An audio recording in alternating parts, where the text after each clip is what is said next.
gonna be one heck of a video, you guys. I don't know what I'm doing. Who knows if I'm even gonna post the video like this. Of course I'm gonna post the video because this was so much work. Hello friends. I look a little different today. It's strange, it's weird, oddly hot under this wig. But you might be wondering like, hey, why is you even looking all funny today? And the answer to that is because you asked for it, really. About a month ago, I did a series on ancient plagues, and during my research for the Antonine Plague, I came across this awesomely hilarious guy who had this weird puppet cult, and I totally rabbit holed with it, and I talked about it a little bit in the Antonine Plague video, and I asked you guys if you wanted to learn more about it. Turns out y'all were just as intrigued about weird snake puppets as I was, so here it is, the video you have all been waiting for. We're talking about the false prophet Alexander of Abonoteichus. So here I am, dressed up in my false prophet gear. Surprisingly, I own all of this beforehand. I didn't have to buy anything for this costume. I spent no money on this production whatsoever. Maybe it's not so surprising for people who know me, but here it is. I'm still trying to pin down my false prophet name, so if you have any ideas, just let me know in the comments below. I'm really feeling this persona here. Like, I feel like this needs to have a name. Recounting the tale of Alexander of Abonoteichus is a complicated one. We have one major source of his adventurous life, and that is by the writer Lucian of Samosata. He was a satirist and was no stranger to ridiculing superstition and religious belief. He wrote a bunch of satirical dialogues, but he particularly hated our friend Alexander, saying he does not deserve to have polite people read about him, but rather to have the motley crowd in a vast amphitheater see him being torn to pieces by foxes or apes. I feel like Lucian would be the angriest person on Twitter nowadays. According to Lucian, apparently it would take as much effort to write this story as it would to recount the feats of another Alexander, Alexander the Great. And Alexander the Great did a lot of great stuff, you guys. Lucian compares Alexander of Abonoteichus to Alexander the Great by saying the one was as great in villainy as the other in heroism. So that means this video has a lot to unpack, you guys. Our story begins in, you guessed it, Abonoteichus, an ancient city in the region of Paphlagonia along the Black Sea in Anatolia. Think modern-day Turkey. Alexander was born around the beginning of the 2nd century CE, and his early years were spent as a sex worker. He was apparently a very attractive young man, and he made it work for him. Among his many suitors was a quack doctor, one of those very superstitious charm salesmen who, quote, advertise enchantments, miraculous incantations, charms for your love affairs, disclosures of buried treasure, and successions of estates. Think of a traveling mystical salesman with tinctures, oils, and potions in a fancy-looking suitcase saying they could solve all of your problems with a dab of this and a sprinkle of that. This doctor took a liking to Alexander and saw that he had the potential to follow in his footsteps. So he took him under his wing and taught him all the wily ways. There was a long tradition of these types of mystics traveling around the ancient world, and Alexander's tutor had once been a follower of another famous apparent miracle worker, Apollonius of Tyana. Imagine the guild meetings for this, you guys. Like, to be a fly on that wall. Unfortunately, Alexander's mentor died when he was in his teens, which apparently coincided with the passing of his beauty, by which he might have supported himself. Ugh, so creepy. Only small boys who can't grow a beard are attractive, but I also feel kind of bad for him. He was probably only 16 or 17 at the time and already considered past his prime. Ugh, sad. And like, totally uncalled for. Beards are amazing. Anyways, enough with the tirade on age and beauty. Alexander teamed up with a Byzantine writer of choral songs named Pochinus, and they went about the country practicing quackery and sorcery. At some point during their travels, the pair met a well-to-do older woman from Pella in Macedon. She was quite a wealthy patron of theirs, so they decided to just follow her back to Pella to keep dipping into that coin purse. It's in Pella that Alexander gets the idea for the scheme he would be most remembered for. The scheme that would make him the Miss Cleo of the Roman Empire. Call me now for your free tarot reading. In Pella, he came into contact with these very docile, gentle snakes that people kept as pets. These snakes probably gave credit to the story of Alexander the Great's mother, Olympias, who was said to have slept with snakes in her bed. Alexander purchased one of these pet snakes, and so began his tenure as cult leader. Alexander and his friend Coconus understood that most of human action is due to the two notions of hope and fear. Regardless of which end of the spectrum you were on, the best way to quell either of these was to try and learn more about your future. People would pay a lot of money to learn what was in store for them, and this is how Alexander planned to make his fortune, by entrenching himself in with the likes of the Oracle of Delphi, Delos, and Clarus. Alexander went a step further with his pet snake though, because serpents were long known to be associated with foreknowledge in ancient Greece. He knew what he was doing, Alexander, I'll give him that. Their plan began by traveling to Chalcedon, which is a district in Istanbul today. They buried bronze tablets in the temple of Apollo that stated that very soon Asclepius, the Greek god of medicine, and his father Apollo would move and take up residence in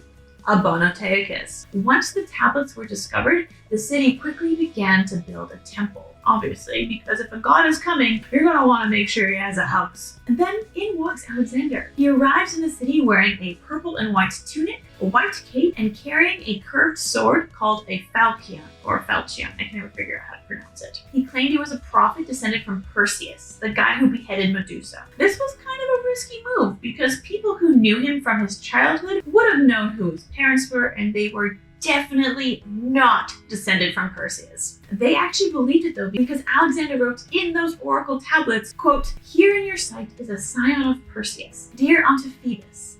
This is divine Alexander, who shares the blood of the healer." All cult leaders have a way with words. Alexander of Abonoteichus was your ideal cult leader. He checked off every character trait of your typical crazy religious trailblazer. Lucian said, "Indeed, there is nobody who, after meeting him for the first time, did not come away with the idea that he was the most honest and upright man in the world. He was tall and handsome in appearance and really godlike. His skin was fair, his beard not very thick. His long hair was in part natural, in part false, but very similar, so that most people did not detect that it was not his own. His eyes shone with a great glow of fervor and enthusiasm. His voice was at once very sweet and very clear, and in a word, no fault could be found with him in any respect as far as all that went."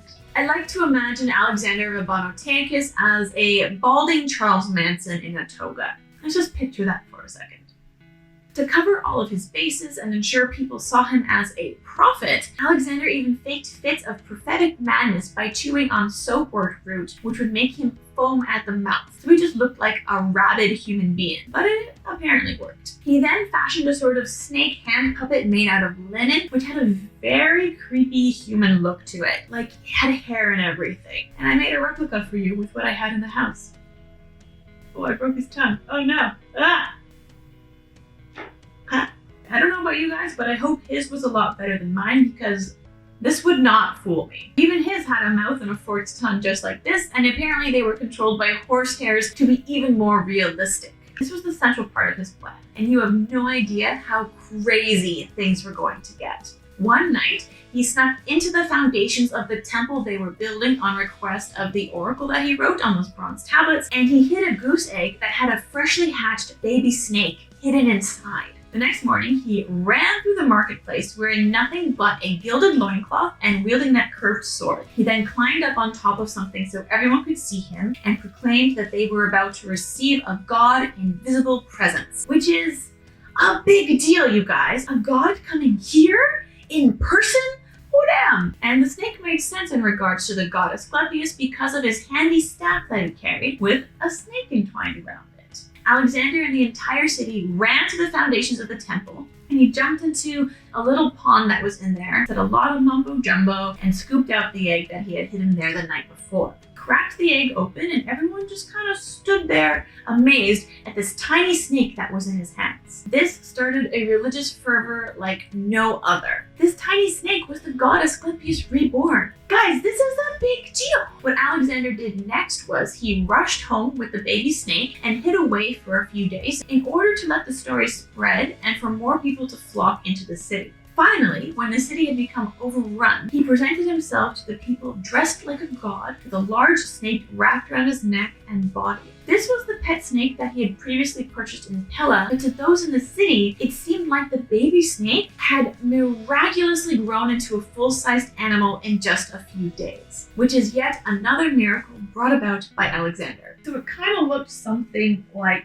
this, I'm assuming. I know coral snakes aren't in Greece, so just forgive me with this part, but this is just what we're going with. So as I said before, the snakes from Pella were very docile and tame. So Alexander hid the head, imagine there's a head here, of the snake in his robes under his neck, and then kind of showed the sock puppet under his beard in replacement. So I'm assuming it kind of looked something like this, but hopefully again, a lot more convincing than my little setup right here. And imagine the horsehair kind of controlling it. He even had tubes going through the mouth so the snake could talk, you guys. It was weird. Of course, you can't really be fooled that much. Like, people aren't that stupid, even back in the day. So how could people be fooled by this puppet, you ask? The same way we can be fooled by a lot of magic tricks, my friends. Smoke and mirrors. Alexander had set the scene up in a tiny dark room filled with people looking for something to believe in. They saw a tiny snake hatch from an egg, and a few days later entered a room to a full-grown serpent with a human face. That's pretty much nothing short of miraculous for them. News of this event spread like wildfire, and it wasn't long before paintings, cult images, and statues started appearing across the Roman Empire to this snake god. The snake god was named Glycon, and an entire cult sprung up around his worship. People would come from far and wide to have their oracles told by Alexander and his snake. In true fraud fashion, he would also instruct people to write their wishes on a scroll, seal it with wax, and leave it with him for a few days before their appointment with the god. This gave him time to carefully remove the seal with a hot pin, read their request, come up with a proper oracle to fit that person's wants, and then reseal it for the actual event. People were astonished that Alexander could answer questions that were written on a scroll and sealed with seals that were very difficult to counterfeit. This solidified the notion that the snake in fact was a god and knew everything, and that Alexander was far from a fraud. Oh, I'm taking this off. It's really heavy. Just like Miss Cleo, Alexander's answers were very vague and obscure so as not to be called into question. And of course, he charged for each visit, so this guy was making bank from his puppet. I swear it's like if Jim Henson were evil. The power eventually started to go to Alexander's head, and he began to send people abroad to spread the message and to make him look really good. And it worked. Word reached Rome, and a rich Roman named Rutilianus traveled all the way to Abonoteichus to meet him. Alexander convinced Rutilianus to marry his daughter, which therefore allowed him to set up oracle mongers and spies in Italy to create mystery rites for his cult. Now, of course, it wouldn't be a real cult if there wasn't any sexual misconduct. And by real cult, I don't mean Roman cult, I mean creepy Waco, Texas cult. Alexander regularly warned against intercourse with boys, but he regularly requested choir boys to be brought into his service for 3 years. He treated them extremely poorly. He duped other people too, sleeping with other people's wives and convincing them that it was a blessing to have been kissed by or to have birthed a child of the prophet. Waco, Texas vibes to the max. Alexander's influence grew so large that he even petitioned the emperor to change the city of Abonoteichus' name to Ionopolis and to have coins minted, one side showing Glycon the snake, the other with Alexander and all his godly accessories like the sword of Perseus he loved so much. Alexander predicted that he would live to be 150 years old and that he would die by a stroke of lightning. Alas, he would not go out in the blaze of glory that he imagined, because when he was about 70, one of his legs actually started to rot away and became infested with maggots. It was then found out that he was actually bald because the physicians had to apply medicine and other liquids to his head. The jig was up! He was not a youthful grandson of Asclepius, just an average Joe looking for a quick buck and for a way to be remembered. Thus concludes the life of the false prophet Alexander. Of course, due to his fame and reputation, funeral games were held for him, and there was a contest to see who would take up post as priest and prophet of the cult of Glycon. In keeping with scams, the winner of these games was rejected, and the guy holding the contest took the post up for himself. So there you have it, friends, the insane story of a man and his pet snake.